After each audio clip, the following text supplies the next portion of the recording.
దీంట్లో మొత్తం ఈ లేయర్స్ ఉన్నాయి. ఒకటి రెజ్యూమ్ బిల్డర్, ఒకటి నెక్స్ట్ స్కిల్ కోర్సెస్ కి రిజిస్ట్రేషన్ అవ్వడం, అలాగే అసెస్మెంట్స్ కి రిజిస్ట్రేషన్ అవ్వడం, తర్వాత జాబ్ ఆపర్చునిటీస్ ఇక్కడ చూపిస్తున్నాం ఈ లేయర్ లో. జాబ్ ఆపర్చునిటీస్ లో తర్వాత ఎంప్లాయర్ జోన్ అని ఒకటి ఉంటుంది, ఎంప్లాయర్ రిజిస్ట్రేషన్ ప్రాసెస్ ఇదంతా. అలాగే ఇది services, this is related to candidate అండి. సో ఇది జాబ్ ప్లేస్మెంట్స్ చూపిస్తున్నాం ఇక్కడ. సో ఫస్ట్ నేను రెజ్యూమ్ బిల్డర్ చూపిస్తున్నాను. ఒక క్యాండిడేట్ ఫస్ట్ ఏం చేయాలంటే, అతను ఫస్ట్ అండ్ ఫార్మోస్ట్ థింగ్ ఏం చేయాలంటే రెజ్యూమ్ బిల్డ్ చేసుకోవాలి. సో దీన్ని సెలెక్ట్ చేసుకుంటాడు క్యాండిడేట్. సో మనం ఫస్ట్ ఏం చేస్తున్నామంటే క్యాండిడేట్ ఆధార్ నంబర్ తీసుకుంటున్నాము, ఆధార్ నంబర్ తో వ్యాలిడేట్ చేస్తున్నాము.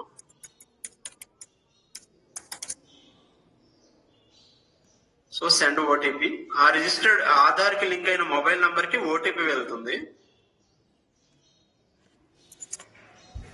తర్వాత ఓటీపీ ఎంటర్ చేసిన తర్వాత వెరిఫై అండ్ కంటిన్యూ అనే బటన్ క్లిక్ చేయాలి. చేసిన తర్వాత ఫస్ట్ ఇక్కడ ఏం చేస్తున్నామంటే మనం ఆల్రెడీ జిఎస్డబ్ల్యూఎస్ నుంచి ఆధార్ నుంచి కొంత డేటా తెచ్చుకుంటున్నాం. ఆ డేటా ఇక్కడ ప్రీ పాపులేట్ చేసి చూపిస్తున్నాం పర్సనల్ డీటెయిల్స్ లో. సో క్యాండిడేట్ ఫుల్ నేమ్ ఏంటి, జెండర్ ఏంటి, ఫాదర్ నేమ్ ఏంటి, డేట్ ఆఫ్ బర్త్ ఇలా చూపిస్తున్నాము. సో ఏమైనా డేటా కనుక మీకు రాకపోతే ఇక్కడ ఎడిట్ చేసుకోవడానికి ఇస్తున్నాము.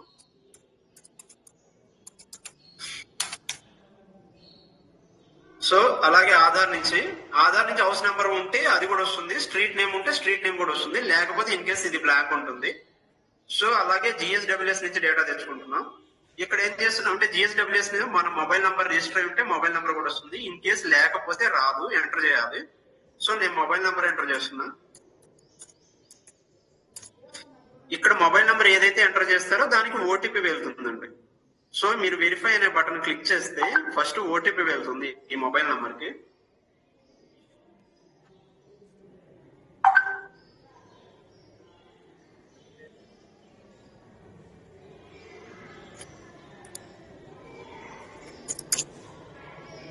సో ఓటీపీ ఎంటర్ చేసి సబ్మిట్ చేయండి. సో మీకు ఇప్పుడు ఓటీపీ వెరిఫై అయింది. సో నా యూజర్ నేమ్ కూడా మొబైల్ నెంబరేనండి. ఇక్కడ యూజర్ నేమ్ కూడా డిస్ప్లే అవుతుంది, యూజర్ నేమ్ ఏంటిది అనేది. అలాగే candidate the mail ID enter చేస్తున్నాను.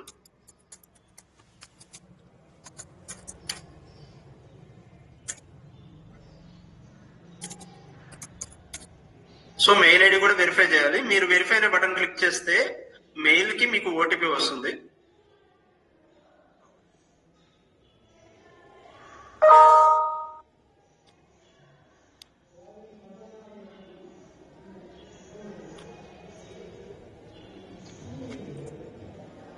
సో మెయిల్ ఐడి కూడా వెరిఫై అయింది. ఇప్పుడు మీరు వెరిఫై చేసిన వెంటనే మీకు యూజర్ నేమ్ వచ్చేస్తుందండి.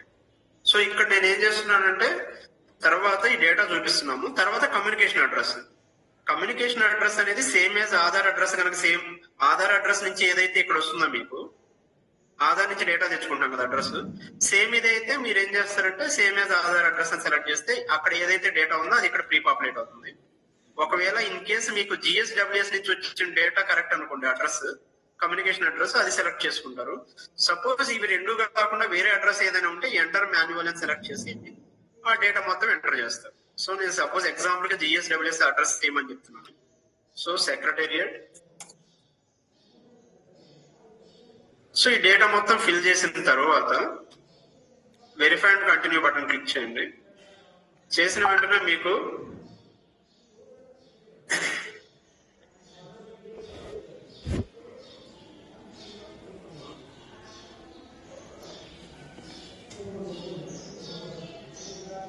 యూజర్ నేమ్ పాస్వర్డ్ వచ్చేసరికి మీకు మెసేజ్ వస్తుంది, వాట్సాప్ వస్తుంది, అలాగే మెయిల్ కూడా వస్తుందండి.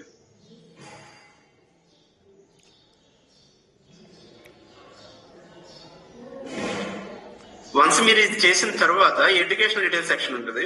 ఈ ఎడ్యుకేషన్ డీటెయిల్స్ దగ్గర ఏం చేస్తున్నామంటే ఇక్కడ ఇంత టైం ఎందుకు తీసుకుంది అంటే మనం ఏం చేస్తున్నామంటే ఆధార్ ను బేస్ చేసుకొని ఎడ్యుకేషన్ డీటెయిల్స్ మనం ఫెచ్ చేస్తున్నాం. మన దగ్గర క్యాండిడేట్ ఎడ్యుకేషన్ డీటెయిల్స్ కూడా ఉన్నాయి.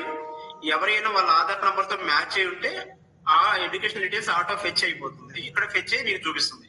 సపోజ్ మీకు ఎడ్యుకేషన్ డీటెయిల్స్ కనుక ప్రీ పాపులేట్ అవ్వలేదు, మీ మ్యాచ్ అవ్వలేదు అంటే మీరు ఇంకొక ఆప్షన్ ఉంది. మీరు హాల్ టికెట్ నంబర్ ద్వారా సెర్చ్ చేసుకోవచ్చు, లేకపోతే ఇన్స్టిట్యూషన్ నేమ్ తోనే సెర్చ్ చేసుకోవచ్చు. మీరు సెర్చ్ అనే బటన్ క్లిక్ చేసిన తర్వాత మీరు హాల్ టికెట్ నంబర్ తో ఎడ్యుకేషన్ డీటెయిల్స్ సెర్చ్ చేద్దాం అనుకుంటున్నారా, లేకపోతే లేకపోతే ఇన్స్టిట్యూట్ నేమ్ సెలెక్ట్ చేసుకొని మీరు ఎడ్యుకేషన్ డీటెయిల్స్ సెర్చ్ చేద్దాం అనుకుంటున్నారని ఆప్షన్ ఉంటుంది. Suppose hall ticket number select చేసుకున్నాం అనుకోండి, ఇక్కడ హాల్ టికెట్ నెంబర్ అడుగుతాం. సపోజ్ క్వాలిఫికేషన్ ఏంటి, సపోజ్ క్వాలిఫికేషన్ మీరు గ్రాడ్యుయేషన్ పెట్టారు, ఇయర్ ఆఫ్ పాస్ అవుట్ ఎప్పుడు పెడతారు, హాల్ టికెట్ నెంబర్ పెడతారు. ఈ డీటెయిల్స్ తో సెర్చ్ చేసుకొని మన దగ్గర ఉన్న డేటాబేస్ లో ఏదైనా డేటా మ్యాచ్ అయితే ఎడ్యుకేషన్ డీటెయిల్స్ మనం ఫెచ్ చేసి చూపిస్తున్నాం. అలాగే ఇన్స్టిట్యూట్ నేమ్ తో సపోజ్ మీకు ఆధార్ తో ఫెచ్ అవ్వలేదు, హాల్ టికెట్ నెంబర్ తో ఫెచ్ అవ్వలేదు, ఇన్స్టిట్యూషన్ నేమ్ తో కూడా ఫెచ్ అవ్వలేదు, అటువంటిప్పుడు ఏం చేస్తారంటే ఎడ్యుకేషన్ డీటెయిల్స్ మాన్యువల్ గా కూడా యాడ్ చేసుకోవచ్చు. అప్పుడు ఏం చేస్తారంటే ఇక్కడ ఈ యాడ్ అనే బటన్ క్లిక్ చేయండి. క్లిక్ చేసిన తర్వాత ఇక్కడ ఎడ్యుకేషన్ డీటెయిల్స్ మాన్యువల్ గా కూడా యాడ్ చేసుకోవచ్చు. సో నేను గ్రాడ్యుయేషన్ సెలెక్ట్ చేస్తున్నా, బీటెక్.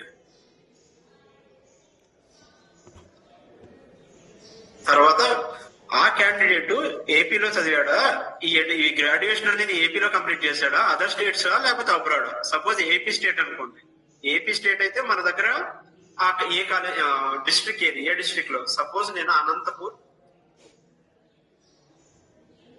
కాలేజ్ ఏంటి, జేఎన్టీయూ కాలేజ్ ఆఫ్ ఇంజనీరింగ్, ఇలా సెలెక్ట్ చేసుకుంటాం. ఒకవేళ అదర్ స్టేట్ లో కనుక చదివాడు అనుకోండి, అదర్ స్టేట్స్ లో సెలెక్ట్ చేసి చదివితే ఒకవేళ అదర్ స్టేట్ సెలెక్ట్ చేసుకుంటారు, అక్కడ ఏ స్టేట్ లో చదివాడు. సపోజ్ చండీగఢ్ కాలేజ్ అనేది మన దగ్గర కాలేజ్ నేమో అతను ఫ్రీ టెక్స్ట్ ఇచ్చేస్తాడు.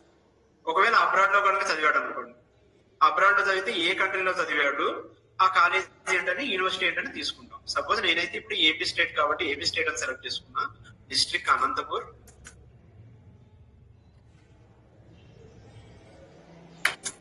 College JNTU college of engineering Anantapur, qualification status passed out year, academic year, grading type. Grading వచ్చేసరికి అతనికి పర్సంటేజ్ ఉందా లేకపోతే సిజిపిఏ ఉందా. ఒకవేళ పర్సంటేజ్ అనుకోండి, పర్సంటేజ్ తీసుకుంటాం. సిజిపిఏ సెలెక్ట్ చేశారనుకోండి, సిజిపిఏ తీసుకుంటాం. సో నాది పర్సంటేజ్ కాబట్టి పర్సంటేజ్ ఇస్తున్నాను, యాడ్. సో ఈ విధంగా ఎడ్యుకేషన్ డీటెయిల్స్ యాడ్ చేసుకోవచ్చు. అలాగే మల్టిపుల్ ఎడ్యుకేషన్ డీటెయిల్స్ కూడా యాడ్ చేసుకోవచ్చు. నేను గ్రాడ్యుయేషన్ యాడ్ చేశాను, అలాగే ఇంటర్మీడియట్ యాడ్ చేసుకోవచ్చు, ఎస్ఎస్సి యాడ్ చేసుకోవచ్చు. అలా మల్టిపుల్ ఎడ్యుకేషన్ డీటెయిల్స్ యాడ్ చేసుకోవడానికి ఉంది. సో యాడ్ చేస్తారు. తర్వాత క్యాండిడేట్ కనుక ఏమైనా టెక్నికల్ స్కిల్స్ ఉన్నాయి అనుకోండి, ఎస్ నో అని అడుగుతున్నాం. ఒకవేళ ఉంటే టెక్నికల్ స్కిల్స్ ఉంటే ఎస్ అని సెలెక్ట్ చేసుకుంటాడు, ఏమీ లేకపోతే నో అని సెలెక్ట్ చేసుకుంటాడు. నాకు టెక్నికల్ స్కిల్స్ ఉన్నాయి అనుకోండి, ఎస్ అని సెలెక్ట్ చేస్తాం. సో ఇక్కడ అతనికి ఏ కోర్సు, సపోజ్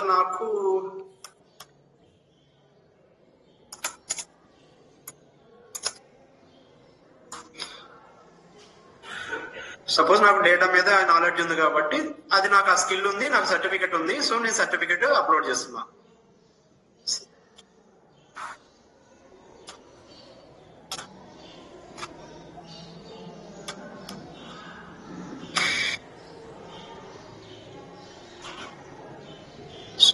సో సర్టిఫికెట్ ఉంది, సర్టిఫికెట్ అప్లోడ్ చేశాడు. ఇన్ కేస్ సర్టిఫికెట్ లేకపోయినా అవసరం లేదు, సర్టిఫికెట్ లేకపోతే యాడ్ చేయడు, అప్లోడ్ చేయడు, లేకపోతే చేస్తాడు. సపోజ్ మీరు అప్లోడ్ చేసిన సర్టిఫికెట్ కనుక చూసుకోవాలంటే వ్యూ అనే బటన్ క్లిక్ చేస్తారు, అక్కడ ఇక్కడ కనిపిస్తుంది మీకు. సో సర్టిఫికెట్ అప్లోడ్ చేస్తారు, సబ్మిట్ చేస్తారు. సపోజ్ అతనికి మల్టిపుల్ సెక్టార్స్ మీద నాలెడ్జ్ ఉంది అనుకోండి, నేను ఇప్పుడు ఐటీ సెలెక్ట్ చేశాను. అలాగే ఇన్ కేస్ మల్టిపుల్ సెక్టార్స్ మీద నాలెడ్జ్ ఉంటే అవి కూడా సెలెక్ట్ చేసుకొని యాడ్ చేసుకోవచ్చు. నెక్స్ట్, ఒకవేళ ట్రెడిషనల్ స్కిల్స్ లో నాలెడ్జ్ ఉందా లేదా. సో ట్రెడిషనల్ నో, లేకపోతే నో సెలెక్ట్ చేసుకుంటాం. ఇన్ కేస్ ఏదైనా ట్రెడిషనల్ స్కిల్ మీద నాలెడ్జ్ ఉంటే ఎస్ సెలెక్ట్ చేసుకుంటారు. అప్పుడు మీకు యాడ్ అనే బటన్ వస్తుంది. ఆ ట్రెడిషనల్ స్కిల్ ఏంటిదని యాడ్ చేయాలి. సపోజ్ నాకు హ్యాండ్లూమ్స్ మీద ఐడియా ఉంది, సో అవి యాడ్ చేస్తున్నా. సపోజ్ ఇంకొక దాని మీద కూడా ఐడియా ఉంది నాకు, టెక్స్టైల్ మీద, సో అది కూడా యాడ్ చేసుకుంటారు. So submit. సో మీరు ఇలా traditional skills, technical skills, educational details ఇవి మొత్తం యాడ్ చేస్తారు ఇక్కడ. ఒకవేళ మీకు డాక్యుమెంట్స్ కనుక డిజిలాకర్ నుంచి కూడా మీరు ఎడ్యుకేషన్ డీటెయిల్స్ డాక్యుమెంట్స్ అప్లోడ్ చేసుకోవచ్చు. సో డిజిలాకర్ ఇచ్చాము, డిజిలాకర్ క్లిక్ చేసి అక్కడ యూజర్ నేమ్ పాస్వర్డ్ ఎంటర్ చేసి అక్కడ అప్రూవ్ చేస్తే మీకు ఏవైతే అప్రూవ్ చేశారో ఆ డాక్యుమెంట్స్ ఇక్కడ కనిపిస్తాయి. చేసిన తర్వాత నెక్స్ట్ అనే బటన్ క్లిక్ చేయండి. నెక్స్ట్ ట్యాబ్ కి వెళ్తాము. Soft skills and languages add చేయాలి. సాఫ్ట్ స్కిల్స్ కనుక మీకు ఏదైనా వస్తే నో ఎస్ అని సెలెక్ట్ చేయండి, లేకపోతే నో అని సెలెక్ట్ చేసుకుంటారు. సపోజ్ నాకు సాఫ్ట్ స్కిల్స్ ఉంది కాబట్టి ఎస్ అని సెలెక్ట్ చేసుకున్నాను. యాడ్ అనే బటన్ వస్తుంది. సపోజ్ నాకు public speaking, and add to verbal communication like that నేను యాడ్ చేస్తున్నాను. తర్వాత సబ్మిట్ అనేది క్లిక్ చేయండి. సో మీరు ఆ సాఫ్ట్ స్కిల్స్ ఇక్కడ యాడ్ అవుతాయి. సపోజ్ ఇన్ కేస్ అవసరం లేకపోతే డిలీట్ చేసుకోవచ్చు. తర్వాత లాంగ్వేజ్ స్కిల్స్, మీకు ఏమేమి లాంగ్వేజెస్ మీద ఐడియా ఉంది? సపోజ్ నాకు తెలుగు, రీడ్, రైట్, స్పీక్ అన్నీ ఉన్నాయి. ఇంగ్లీష్, సపోజ్ ఇంగ్లీష్ వచ్చింది, ఇంగ్లీష్ సెలెక్ట్ చేసుకున్నా. నాకు ఓన్లీ రీడ్, స్పీకే వచ్చు, నేను సబ్మిట్ చేస్తున్నాను. ఏవైతే ఉన్నాయో అవి సెలెక్ట్ చేసుకుంటాను. తర్వాత ఇవి యాడ్ చేసిన తర్వాత నెక్స్ట్ అనే బటన్ క్లిక్ చేస్తే ఎంప్లాయ్మెంట్ స్టేటస్కి వెళ్తుంది. సో ఇక్కడ ఏంటంటే ఎక్స్పీరియన్స్ డీటెయిల్స్ కూడా మన దగ్గర డేటాబేస్ లో ఉన్నాయి. సమ్ డేటా ఉంది, వాళ్ళకి ఏదైనా డేటా మ్యాచ్ అయితే ఆ డేటా ఇక్కడ ప్రీ పాపులేట్ అవుతుంది. ఒకవేళ ప్రీ పాపులేట్ అవ్వకపోతే మీరు ఇది డ్రాప్ డౌన్ క్లిక్ చేసి presently working, previously work but now unemployed, self ఎంప్లాయిడా లేకపోతే నెవర్ ఎంప్లాయిడా, ఇవి సెలెక్ట్ చేసుకుంటారు. సపోజ్ నేను ప్రజెంట్లీ వర్కింగ్ సెలెక్ట్ చేస్తున్నాను. అది సెలెక్ట్ చేసిన తర్వాత ఎక్స్పీరియన్స్ డీటెయిల్స్ యాడ్ చేయడానికి వస్తుంది. Add experience, sector IT, organisation RNIT. So organisation add చేసుకుంటారు. ఈ మీకు ఎక్కడ వర్క్ చేస్తున్నారు? మీరు విత్ ఇన్ ఏపీలో చేస్తున్నారో, అదర్ స్టేట్స్ లో చేస్తున్నారో, అబ్రాడ్ లో చేస్తున్నారు? ఇందాక ఎడ్యుకేషన్ డీటెయిల్స్ యాడ్ చేసేటప్పుడు ఎలాగైతే తీసుకుంటామో సేమ్ తీసుకుంటాం. సో ఇక్కడ కూడా అంతే. ఏపీ స్టేట్ అయితే సపోజ్ ఏ district, Guntur mandal.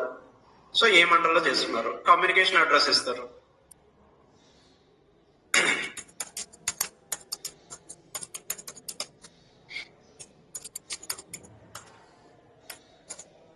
So communication address ఇచ్చారు. జాబ్ రోల్ ఏంటి, ఆ జాబ్ రోల్ సెలెక్ట్ చేసుకుంటారు. ఏ డేట్ నుంచి ఇక్కడ వర్క్ చేస్తున్నారు ఈ కంపెనీలో? సపోజ్ నేను జనవరి 1 ఈ డేట్ నుంచి ఇక్కడ వర్క్ చేస్తున్నాను. బట్ స్టిల్ ఒకవేళ మీరు కనుక అక్కడ కంప్లీట్ చేస్తుంటే 2 డేట్ ఎంటర్ చేస్తారు. సపోజ్ మీరు స్టిల్ ఇక్కడే వర్క్ చేస్తున్నారు అనుకోండి, కరెంట్లీ వర్కింగ్ అనే బటన్ ఉంటుంది, అది సెలెక్ట్ చేయండి. ఆ చెక్ బాక్స్ సెలెక్ట్ చేయండి, సరిపోతుంది. So submit. ఆ ఎక్స్పీరియన్స్ డీటెయిల్స్ ఇక్కడ యాడ్ అవుతాయి. నెక్స్ట్ ఆస్పిరేషన్స్ లో వచ్చేసరికి మీరు ఫ్యూచర్ లో ఏమైనా అవ్వాలనుకుంటున్నారా అనేది, లేదనుకుంటే నో సెలెక్ట్ చేసుకుంటారు. ఒకవేళ ఇన్ కేస్ మీరు ఫ్యూచర్ లో ఏదైనా అవ్వాలనుకుంటే, అంటే ఏదైనా పర్టికులర్ దాంట్లో సెక్టర్ లో నేను నేర్చుకుందాం అనుకున్నాను అంటే ఎస్ సెలెక్ట్ చేసుకుంటారు. Aspiration sector, IT sector select చేసుకుంటున్నాను.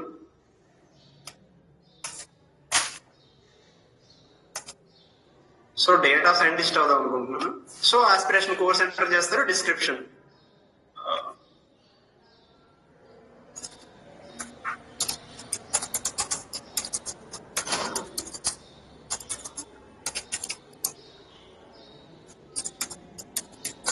ఏదో డిస్క్రిప్షన్ ఇస్తారు. సో తర్వాత నెక్స్ట్ అనే బటన్ క్లిక్ చేయండి. అయిపోయిన తర్వాత నెక్స్ట్ వచ్చేసరికి మీకు ఇక్కడ రెజ్యూమ్ సమ్మరీ. సో మీకు రెజ్యూమ్ సమ్మరీ సెలెక్ట్ చేసుకోవడానికి ఫస్ట్ ఇక్కడ క్లిక్ హియర్ అని ఉంది కదా, ఇది క్లిక్ చేయండి. మీకు ఇక్కడ ఏం జరుగుతుందంటే మీకు రెజ్యూమ్ జనరేట్ అవుతుంది. రెజ్యూమ్ జనరేట్ అయ్యేటప్పుడు మనకు ఫస్ట్ టాప్ లో సమ్మరీ ఉంటుంది. ఆ సమ్మరీ ఏది ఉండాలి? మీకు ఇది కావాలా అంటే 3 టెంప్లెట్స్ ఇచ్చాము. ఈ 3 టెంప్లెట్స్ లో మీకు ఏది కావాలో అది సెలెక్ట్ చేసుకుంటారు. ఇక్కడ చదువుకొని ఏది నచ్చితే అది సెలెక్ట్ చేసుకోండి. సో మీరు ఇప్పటిదాకా ఏదైతే డేటా ఫిల్ చేశారో ఆ డేటాను బేస్ చేసుకొని ఇక్కడ మీకు సమ్మరీ జనరేట్ అవుతుంది. సపోజ్ నేను సెకండ్ సెలెక్ట్ చేసుకున్నా, సేవ్ అని సెలెక్ట్ చేశాను. సపోజ్ మీరు రెజ్యూమ్ కనుక ఆ సమ్మరీ ఆల్రెడీ మేము టెంప్లెట్స్ ఇచ్చాము. ఒకవేళ మీరు ఇంకా ఎడిట్ చేసుకోవాలనుకుంటే ఎడిట్ చేసుకోవచ్చు. ఇక్కడ సెలెక్ట్ చేసుకుని మీరు కావాలంటే ఎక్కడైనా సెలెక్ట్ చేసి ఎడిట్ చేసుకోవచ్చు సమ్మరీ కూడా. నాకైతే ఇది సరిపోతుంది. సో అది నాకు కరెక్ట్ గానే అనిపించింది. సో నాకు అవసరం లేదు. సో నెక్స్ట్ అనే బటన్ క్లిక్ చేస్తున్నాను. ఇప్పుడు మీ నెక్స్ట్ ఏం జరుగుతుందంటే రెజ్యూమ్ జనరేట్ అవుతుంది కాబట్టి రెజ్యూమ్ కు కూడా మనం 3 టెంప్లెట్స్ ఇచ్చాము.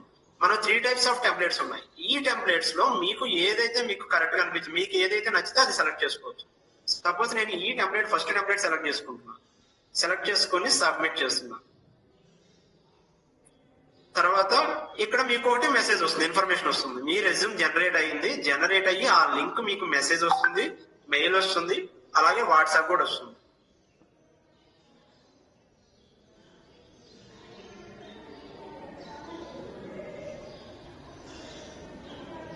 మీకు ఈ విధంగా వస్తుంది. ఫస్ట్ వచ్చేసరికి మీకు ఇక్కడ నాకు 2 వాట్సాప్ మెసేజెస్ వచ్చాయి, అలాగే మెసేజెస్ వస్తాయి, మెయిల్స్ కూడా వస్తాయి. డియర్ గోలి రామకృష్ణ, మీకు ఒక యూజర్ నేమ్, ఇది యూజర్ నేమ్, పాస్వర్డ్ కూడా ఇచ్చేసారు, పాస్వర్డ్ కూడా పంపించారు. సో మీరు ఈ పోర్టల్లోకి డైరెక్ట్ గా ఇది క్లిక్ చేసి దాంట్లో లాగిన్ అవ్వచ్చు. నెక్స్ట్ మీకు ఇంకోటి ఏంది, రెజ్యూమ్ జనరేట్ అయింది. రెజ్యూమ్ జనరేట్ అయింది కూడా మీకు లింక్ ఇక్కడ పంపిస్తున్నాను. సపోజ్ నేను ఇప్పుడు ఏం చేస్తున్నాను, దీనికి లాగిన్ అవుతున్నాను. సో మీకు ఏదైతే వాట్సాప్ మెసేజ్ వచ్చిందో దాని మీద క్లిక్ చేస్తే మీకు ఓపెన్ అవుతుంది, డైరెక్ట్ గా పోర్టల్ ఓపెన్ అయిపోతుంది. లాగిన్ లోకి వెళ్ళండి. లాగిన్ లోకి వెళ్ళి మీకు యూజర్ నేమ్, పాస్వర్డ్ కూడా పంపించాము. సిటిజన్ సెలెక్ట్ చేసుకోవాలి. 1 minute. ఇక్కడ మీకు లాగిన్ సెలెక్ట్ చేసిన తర్వాత ఇక్కడ మీకు మల్టిపుల్ రోల్స్ ఉన్నాయి. సిటిజన్ అని, ఎంప్లాయర్స్ అని, institutions, training centre, assessment centre, trainer, department, user, administrator, user అని.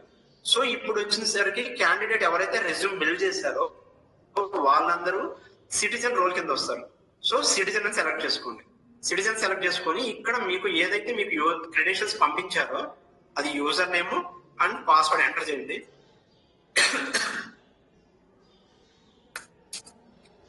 సో ఇక్కడ క్యాప్చా ఉంటుంది, క్యాప్చా ఎంటర్ చేయండి. This is for security purpose. So login మీద క్లిక్ చేయండి. సో ఇప్పుడు ఇక్కడ మీకు లాగిన్ కూడా క్రియేట్ అయింది, మీరు ఇన్స్టెంట్ గా మీరు లాగిన్ కూడా అవ్వచ్చు. సో ఇప్పుడు లాగిన్ అయిన తర్వాత ఇక్కడ మీకు డాష్ బోర్డ్ ఇవన్నీ చూపిస్తున్నాం. ఆ క్యాండిడేట్ నేమ్ ఏంటి, అతని మెయిల్ ఐడి ఏంటి, మొబైల్ నంబర్, లొకేషన్. ఒకవేళ ఇన్ కేస్ మీరు ఇందాక రెజ్యూమ్ బిల్డర్ లో మీరు ఆల్రెడీ డేటా ఇచ్చారు, సపోజ్ మీరు ఏమన్నా మరలా ఎడిట్ చేయాలి అనుకుంటే ఇక్కడ నుంచి చేసుకోవచ్చు. ఎడిట్ ప్రొఫైల్ లోకి వెళ్తే మీకు మొత్తం ఏవైతే ట్యాబ్స్ ఉన్నాయో అవి మొత్తం ఓపెన్ అవుతాయి, మరలా మీరు ఓపెన్ చేయొచ్చు. సో ఎడిట్ ప్రొఫైల్ లోకి వెళ్తారు. సో ఎడిట్ ప్రొఫైల్ లోకి వెళ్ళి మీకు ఏదైతే ఉన్నాయో ఇవన్నీ మళ్ళీ సెలెక్ట్ చేసుకొని కావాల్సిన ట్యాబ్ ఏదైతే మీరు ఎడిట్ చేయాలనుకుంటున్నారో వాటిలోకి వెళ్ళి ఎడిట్ చేసుకోవచ్చు. So this is about resume builder. ఒకవేళ మీరు రెజ్యూమ్ డౌన్లోడ్ చేసుకోవాలనుకుంటే మీకు లాగిన్ లో మళ్ళీ రెజ్యూమ్ మీరు వాట్సాప్ మెసేజ్ వచ్చింది, బట్ ఇన్ కేసు మీకు లాగిన్ లో కూడా ఉంటుంది.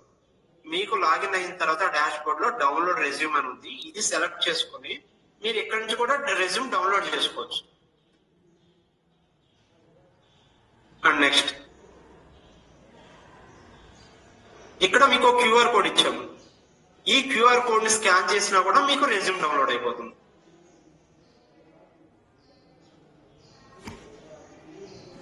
ఇది క్యాండిడేట్ అండి. ఒక క్యాండిడేట్ రెజ్యూమ్ బిల్డ్ చేసుకోవడం ఎలాగా, అతని ప్రొఫైల్ ఎడిట్ చేసుకోవడం ఎలా, ఇదంతా ఇది ప్రాసెస్ అండి. నెక్స్ట్ ఇక్కడ వచ్చేసరికి అతనికి ఇప్పుడు క్యాండిడేట్ ఆన్బోర్డ్ అయ్యాడు.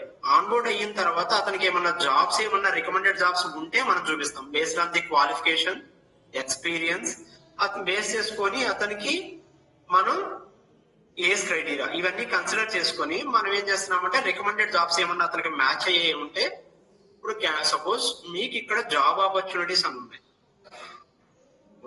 ఎంప్లాయర్ ఇక్కడ జాబ్ ఆపర్చునిటీస్ ఉన్నాయి. ఈ జాబ్ ఆపర్చునిటీస్ లో మీకు ఏవైతే మ్యాచ్ అవుతున్నాయో అవి రికమెండెడ్ జాబ్స్ అని చెప్పి ఇక్కడ చూపిస్తున్నాం. ఇవి నాకు మ్యాచ్ అవుతున్నాయి, కాబట్టి నేను ఇంట్రెస్టెడ్ అని సెలెక్ట్ చేసుకుంటా. ఎవరైతే ఇంట్రెస్టెడ్ అని సెలెక్ట్ చేశారో సేమ్ అనేది మళ్ళా ఎంప్లాయర్ కి విజిబుల్ అవుతుంది. సో అలాగే skill courses, recommended skill courses ఏమైనా ఉంటే, మ్యాచ్ అయ్యి ఉంటే అతనికి అవి కూడా ఇక్కడ కనిపిస్తాయి. ఇక్కడ నుంచి డైరెక్ట్ గా అతను అప్లై చేసుకోవచ్చు. This is about resume builder and candidate. Next వచ్చేసరికి ఇక్కడ మీకు సెకండ్ లేయర్ వచ్చేసరికి స్కిల్ కోర్సెస్. సపోజ్ క్యాండిడేట్ ఏదైనా స్కిల్ కోర్స్ కి అప్లై చేసుకోవాలనుకుంటున్నాడు. నా దగ్గర సపోజ్ నేను నేర్చుకోవాలనుకున్నాను, నాకు ఒక పర్టికులర్ సెక్టర్ లో ఒక స్కిల్ కోర్స్ నాకు ఇంట్రెస్ట్ ఉంది, అది నేను నేర్చుకోవాలనుకుంటున్నాను. నేర్చుకోవాలనుకుంటే అసలు ఫస్ట్ మన పోర్టల్లో ఇక్కడికి వస్తారు.